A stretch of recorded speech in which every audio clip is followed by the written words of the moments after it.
मैं तो हमेशा कहती हूँ कि औरतों के लिए कोई दिन हो ही नहीं सकता है, कोई एक दिन विशेष दिन नहीं हो सकता है।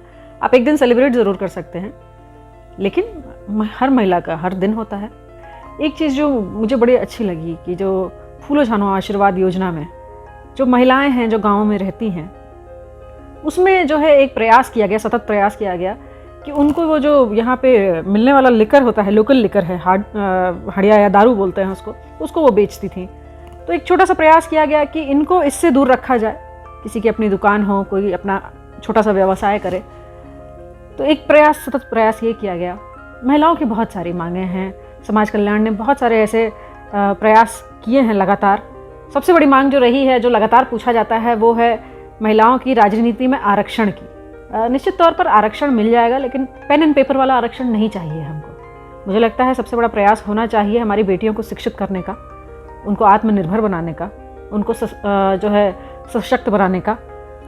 अगर वो इतना करती हैं, इतना उनका परिवार सपोर्ट करता है, अगर सामाजिक सपोर्ट होता है, सरकारी सपोर्ट होता है, तो इसके बाद वो अपना रास्ता खुद बना लेंगी। तो आरक्षण सिर्फ पेपर पे नहीं चाहिए कि आप नाम पे तो हैं कुछ, लेकिन आपके पीछे काम कोई और कर रहा है। सबसे बड़ी बात है कि मेरे पास जो महिलाएं आती हैं, बहुत सारे ऐसे केसेस होते हैं। मैं एक कोशिश करती हूँ कि भैया आप सबसे पहले एक प्रेरणा बनिए। आप किसी को उम्मीद से बड़ा कोई चीज़ दे नहीं सकते हैं।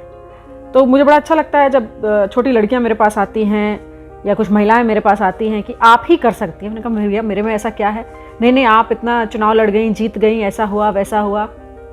तो एक प्रेरणा बनना जो है सबसे बड़ी बात होती है।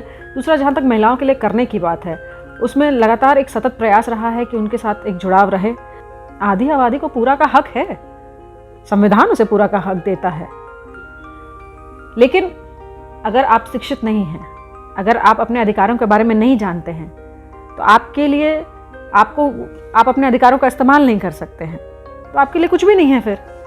तो प्रयास ये होना चाहिए किसी को, मेरा निवेदन यही रहेगा, कोई भी हो, पुरुष हो, स्पेशली पुरुषों से रहेगा कि अपने बच्चों को, बच्चियों को आप बराबर शिक्षा दीजिए। मत सोचिए कि बेटी है शादी करके कल जाना है।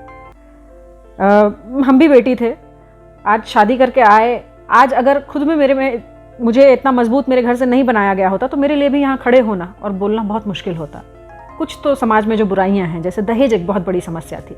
मुझे लगता है आज महिलाओं के प्रति जो भी हो रहा है, उसमें दहेज ने एक बहुत बड़ा रोल प्ले किया है, रोल और बुरी तरीके से उनको गिराने का, क्योंकि उनके पैदा होते ही उन्हें बोझ समझ लिया गया कि अब जब ये शादी करके जाएंगी तो कुछ ना कुछ घर से लेकर ही जाएंगे।